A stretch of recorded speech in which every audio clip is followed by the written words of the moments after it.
Brethren, good evening in the name of the Lord Jesus Christ. You're welcome to the latest edition of Transform Couples and Singles Fellowship. Can we pray? Lord Jesus, we appreciate you. We thank you for helping us. We thank you because we've decided to do it right and you help us to do things right. Let relationship prosper in our hands. In Jesus' mighty name. Amen. Now tonight, we want to look at how to handle marital conflict in marriage. Permit me to read from the book of Romans, chapter 12, verse 17 to 21, from the Good News Version. Romans chapter 12, verse 17 to 21, Good News Version. If someone has done you wrong, do not repay him with a wrong. Try to do what everyone considers to be good. Do everything possible on your part to live in peace with everybody. Never take revenge, my friend, but instead let God's anger do it. For the scripture says, I will take revenge. I will pay back, says the Lord. Instead, as the scripture said, if your enemies are hungry, feed them. If they are thirsty, give them a drink. For by doing this, you will make them born with shame. Do not let evil defeat you. Instead, conquer evil with good.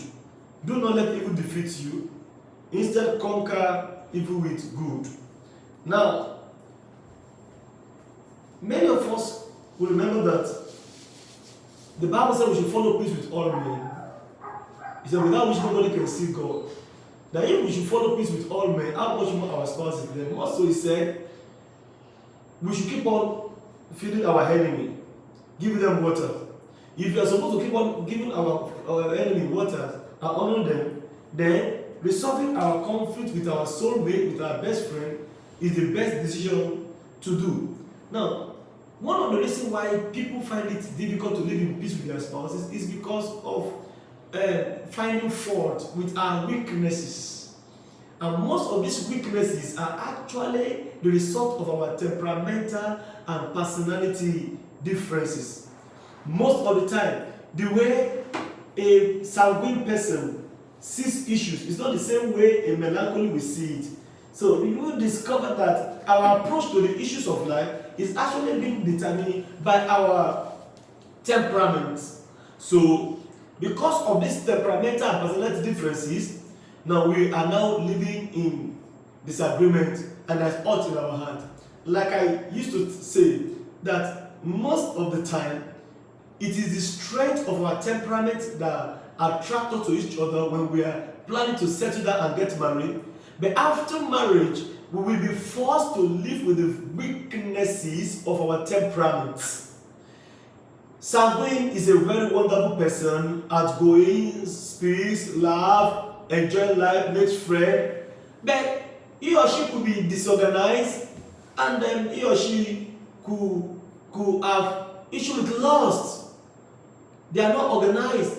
The same way with choleric, melancholy, there is a weakness attached to each of our temperaments. So by the time we are not living together under the same roof, then we are forced to be living together with the weaknesses that is attached to our temperament. Now, every child of God must know that the reason why we talk about emotional intelligence is because emotional intelligence helps us to be open, help us to let the line of communication be open in relationship. So when we are emotionally intelligent, we will know that we cannot afford to keep hold to our heart for a long time, because it takes a lot of emotional energy to hold on to your heart, to hold on to a fault for too long. If we do that, now we are going to cast stone upon our head individually and upon the head of our relationship. Our marriage and our relationship will no longer be healthy when we hold on to fault, when we hold on to hurt, when we hold on to our weaknesses. So, couples should learn how to settle quarrels, how to handle situations and circumstances that are not pleasant between two of them. We've talked briefly 2 weeks ago about intentional and unintentional hurt. Many times our spouses hurt us unintentionally. They don't plan to hurt us. This can be through this can be through being forgetful. This can be through insensitivity.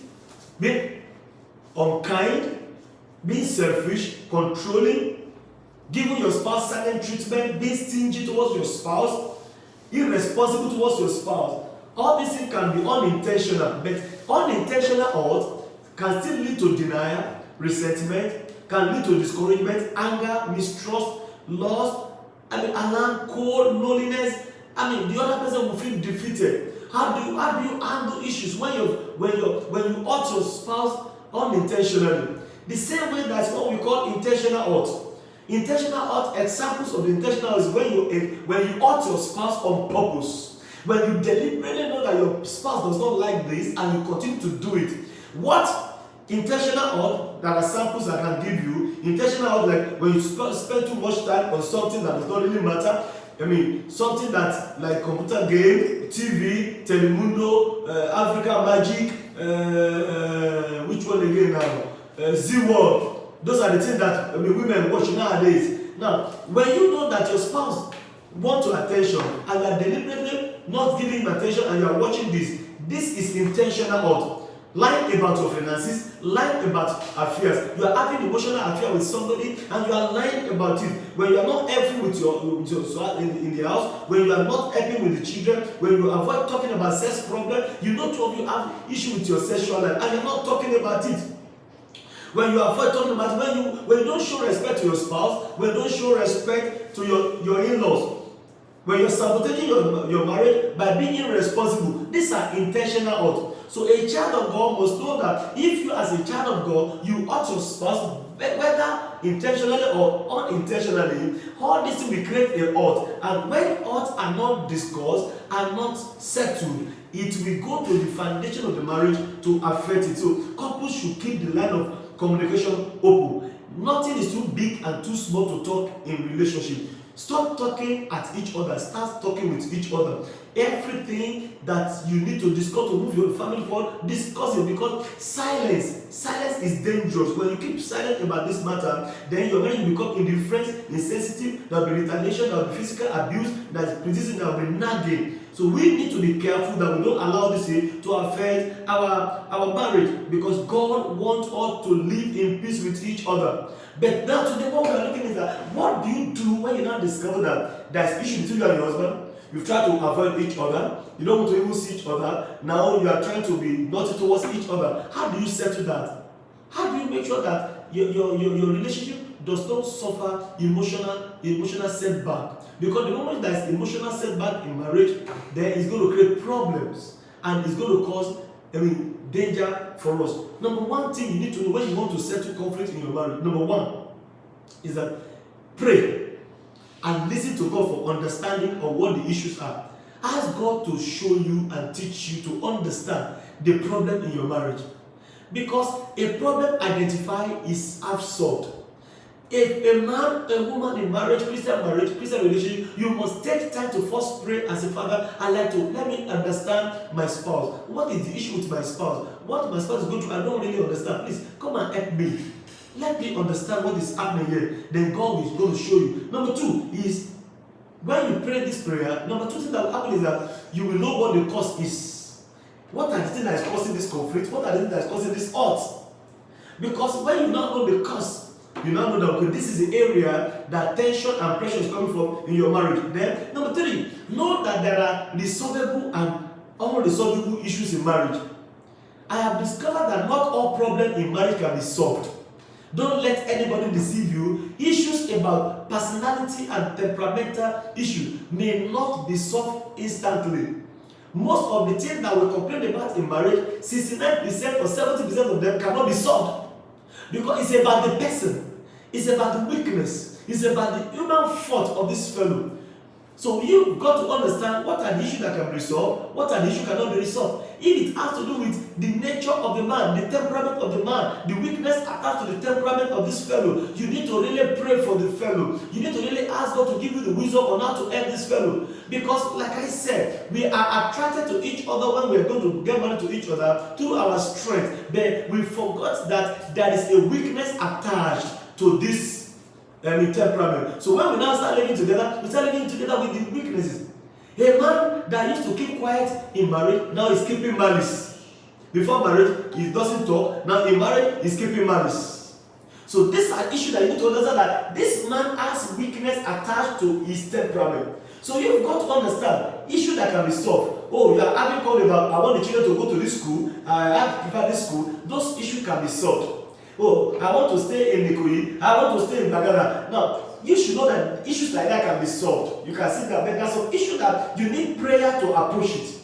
Most importantly, when you want to tell your spouse issues that affect their personality and temperaments, you need to first talk to God about it so that they can see God. Many times, person that is affected doesn't see himself, doesn't know he has that weakness.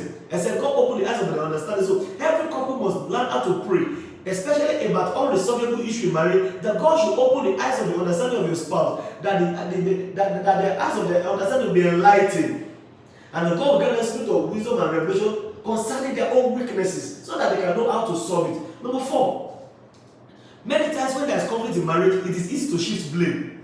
Many times we see what the other person is doing that is not right. We don't look at the area we are wrong. We don't look at the area where we do things and we are wrong. So as couple, we've got to understand, where am I adding to this problem? Where is my own fault? Because it has been popularly said that when you want to change in somebody, it is not that person that must change first, you must change first. So you've got to know and tell yourself, where am I adding to this problem? Accept the responsibility in the area you are guilty. Accept the responsibility in the area you are contributing to the problem. So every one of us must know that it takes two to tango. Stop putting the whole blame upon your spouse. That is an area you need to change. Two of you should keep on changing, because the only thing that is constant in life is change. The Bible says that we are changed from glory to glory. So you've got to keep on changing. Look at the area that you need to change, and don't bother about your own spouse. You keep on praying for your spouse, because only God can change somebody. You cannot change anybody. Never ever think that your cry, your beating, your shouting can change anybody. In fact, nagging and all these things, all this vices does not change anybody. It aggravates the issue. Number 5. Now, learn to keep the line of communication open in your marriage. Because that's why we talk about emotional intelligence. When people are emotionally connected to each other, that's a sign that they're intelligent. Knowing that when they're emotionally connected, the line of communication is open. There's nothing they cannot discuss together. They can still sit down, plan together, talk together. This is where I'm wrong, this is where you are wrong, and they move on together. So make sure that the line of communication is not closed in your marriage. Because if the communication line is closed, it is difficult to help couples in marriage. Number 6 is that a couple must know that nothing is too big and nothing is too small to talk about. The Bible said that they were both naked and they were not ashamed. You should learn to talk about every issue in your marriage. You should learn to talk about every issue in your marriage. You should learn to talk about every problem in your marriage. You should learn to talk about challenges that you're going through. Talk about it. Stop talking at each other. Start talking with each other. Couples, most of the time, start shifting blame, start talking at each other, raising their voice towards each other. This is wrong. Start talking with each other. Talk together as lovers, as friends. You started as friends. What has gone wrong? If you see the grass being somewhere, somebody is attending to it. So talk to your spouse. Don't avoid each other. Don't separate bedroom. Don't sleep at each end of the bed. Make sure that you're always connected together so that I can come to talk together. Then number 7 is listening together. One of the areas I have issue when I got married was that I was a very poor listener. I don't listen.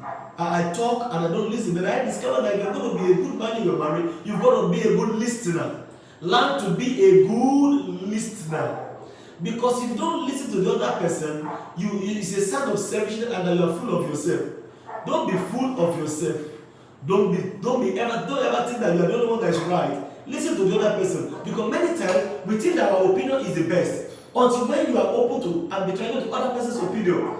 Most of the time, couples enter to problem in projects, finances, because husband will not listen to their wives. Wife will not listen to their husband, and they have problem together. The moment the devil discovers that you don't have agreement together, he creates problem for you, and two of you will now begin to pay a very great price of disagreement. Because the moment there's a disagreement between two of you, then there's a problem. Then there's a problem. So God is going to help us in the name of the Lord Jesus Christ. Now, if you are going to settle your conflict, you've got to understand there's something we call forgiveness. But before I talk about forgiveness, let me talk about forbearance. Forbearance simply means making allowance for another person's fault, weakness, or wrong. Most of our sins that we commit against God, they are in the future, but He has forgiven us ahead. Every child of God must learn to have forbearance. Forbearance is before your spouse will offend you, you've already made an allowance that to err is human, to forgive is divine. Are you ready to forgive your spouse? Are you ready to have forbearance, to make allowance for error, to make allowance for fault, to make allowance for the weakness? Please learn to make allowance. But when you have forbearance, then forgiveness is easy. I have come to discover that forgiveness is difficult to a man that does not have forbearance. Somebody that said, I cannot take this and I cannot take this, that will not say have forbearance. But when you already make an allowance for the wrong of your spouse, then it is easy to forgive. Matthew chapter 6 talk about it. Even in our Lord's Prayer, the Bible said that this is how you should pray. And we said, forgive us our trespasses as we forgive those who trespass against us. That means the rate at which God is going to forgive you of your sin and your trespasses is the same rate at which you forgive your spouse. So let us learn to be generous in forgiveness. Somebody asked Jesus Christ, for how long will I forgive my spouse? Oh, he said 7 times. Jesus Christ said, I didn't tell you 7 times. I said 70 times 7. So that means if your spouse can offend you within this minute 490 times, then so you can stop forgiving. But it is a sign of madness for a man to start counting the fault and the weakness and the wrong done to him for 490 times. So what Jesus was actually saying is that there is no limit to forgiveness in your relationship. There shouldn't be any limit to forgiveness in your marriage. So keep on forgiving, keep on forgiving, keep on forgiving. Who should forgive first? Whoever has understanding among the couple should start with forgiveness. And the other person will be able to. Then, number 10 is, every child of God should know that marriage is under attack. And we should learn to intercede for each other. Sisters, your husband is under so much attack. That seat you are sitting as his wife, minimum of 4 other women want to take your place. Learn to pray for your husband seriously. That the Lord will grant him spirit of wisdom and revelation in the knowledge of him. That the eyes of their understanding will be enlightened. Try to pray for them that they will have victory over temptation. Try to pray for them that they will not repeat the errors of their fathers and their mothers. Daddies, brothers, stop praying for your wife. Because some of the issues you see in the life of your wife, they are foundational. They are issues that have to do with where they are coming from. Let us intercede for each other. It is difficult to hate somebody you are praying for. It is difficult to keep grudges towards somebody you are praying for. Let us have this art of interceding for our spouses. This is somebody that God has given you as your own portion on this earth. Intercede for each other. And then number 11, because of time, you started as friends. Don't let anything tamper with it. Continue to be friends in your relationship because it helps you. So when you are friends, then what I told you 2 weeks now can come into play. I told you last 2 weeks again that I don't believe in dating before marriage, but I believe in dating after marriage. Couples should not stop dating each other till Jesus comes. Couples should keep on dating each other. Laugh together, hold hands together, go to places together, plan together, pray together for your children. You see, you must keep on dating till Jesus comes. When you keep on dating each other, you see, the emotional connection will be very strong, that no third party, no sin can come in between. In fact, I've seen couples that are highly emotionally intelligent, they are actually emotionally connected together, that even when the other person commits sin, he's not afraid to come and confess. Because he's not taking the spouse for granted, but he knows that this is my friend. I cannot afford to continue to hurt by being silent about my error. Then, lastly, you want to settle your conflict? The finger that is paining you, don't hide it. Yoruba said that a man cannot hide himself from the person that will bury him. Why will you be hiding from your spouse what you are struggling with? Open up with transparency. There's no sane Christian spouse that will see the spouse talking about sensitive issue with a heart, with a contrite heart that will not be moved to help the fellow. One of the reasons why Hillary Clinton in America is being respected till tomorrow is because of the way she handled her husband's affair with this lady when the husband was the president. And she admitted that she knows her husband has that weakness. She admitted that her husband is handsome and ladies are trying to have her. And she publicly forgave her husband. That was what won the heart of the American to her till today. The way she handled her husband's weakness fought. Friends, never ever give up on your marriage. Never ever say that you are not doing it again because of a fault. In fact, never ever leave your marriage because of an affair. Never ever seek for divorce because of an issue that is not physical abuse. The only reason why I support separation is when life is involved. But when life is not involved, let us sit down and plan and settle this issue together. And to all of us that are singles, these are the things that we need to begin to get ready for where God is taking you to. Next week I'll be talking to the singles and I'll be giving you some knowledge on the truth as singles. But as singles, you need to begin to get yourself ready and prepare yourself for where God is taking you to. At this level, I want to pray for you. And I want you to know that the Bible said that vengeance belongs to Him. Don't take law into your own hand. The Bible said that if your enemy offend you, He said give them water. If you can give your enemy water, then you can be gracious in forgiveness towards your spouse. And the Lord will honor you and see you through. Don't forget, Jesus Christ has never given up on you. Never give up on your relationship. The Lord bless you in Jesus' name. Can we pray? Heavenly Father, I want to thank you tonight for everyone that has had me, both singles and married. Lord, I pray for everyone that is going through challenges right now and they don't know what to do. I want to pray for everyone that is being hurt. Oh God, somebody, you listen to me, that doesn't know how to forgive. Father, please minister to their heart and forgive them and give them the grace to forgive in the name of Jesus Christ. Lord, I pray sincerely for all the singles that are due and overdue for marriage, that Lord, you will introduce them to their spouses, you will settle them, you will remove blockages on their way. Lord, I pray for all our marriages, that you will do the work of healing in all these marriages, that when you come, you will meet all our marriages intact. We shall not fail you, we shall not go to via our marriages. Father, let there be peace in all marriages, let there be blessing, let there be victory. No marriage that is under my voice today will fail. In Jesus' name we pray. God bless you. See you this time next week. In Jesus' name. Bye.